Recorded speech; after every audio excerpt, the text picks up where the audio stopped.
we shall reflect on the life of Saint Mariam Thresia Chiramel Mankidian. Born on the 26th of April 1876, Mariam hailed from a wealthy family in Kerala, but the ancestral family was impoverished as her grandfather was compelled to sell his property for marrying off his 7 daughters. So acutely grave was the financial situation of the family that her father and her brother took to drinking. Yet, hers was a life that was lived in a manner that challenges modern man to live heroically the values of the gospel. The third of the 5 children of Thomas and Thanda Mankidian, Mariam manifested signs of saintliness very early in life. In fact, already at the tender age of 10, she had consecrated her virginity to Christ. The untimely death of a God-fearing mother, a devout Christian, led her at the age of 12 on a long search for a choice of vocation, a search which prompted her to renounce home in favor of an eremitical way of life. Her zeal for the church drew her and 3 of her companions to frequently undertake the cleaning of the local church and decoration of the altar, while the poor, the sick, the lonely, the orphaned, and victims of leprosy and smallpox benefited much from her loving concern. Mariam had a special devotion to and an unfailing trust in the Holy Family, whom she saw often in visions and from whom she routinely sought and obtained guidance in her apostolate.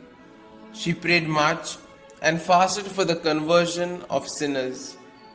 Besides being blessed with the gifts of prophecy and healing, an aura of light and sweet odor, Mariam also had the mystical gift of the stigmata, which she carefully kept hidden from public view. Her frequent ecstasies and levitations had her lifted cross-like high up on the wall in her room every Friday, as though to ascertain the depth of her zeal and dedication, the Lord led her through periods of torments by way of diabolical attacks, while she bravely fought temptations against faith and chastity. When in the year 1903, Mariam approached the ordinary of the diocese, Mar John Menacheri, for permission to build a house of prayer and solitude.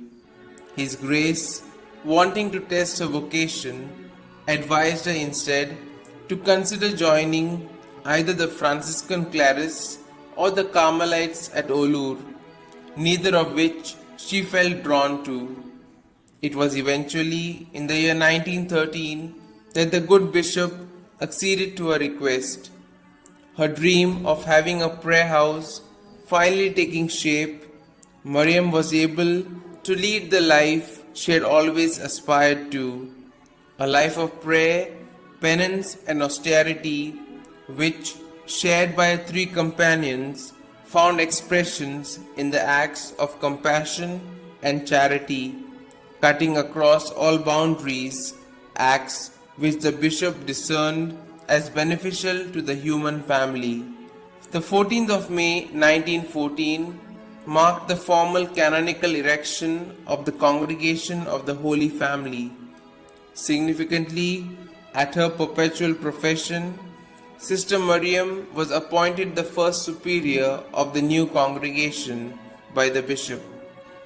Having sustained a serious leg injury that refused to heal on account of severe diabetes, Mother Mariam went to eternal reward on the 8th of June 1926, leaving behind 3 convents, 2 schools, 2 hostels, an orphanage, and a band of 55 dedicated sisters to care on our apostolate of love and mercy.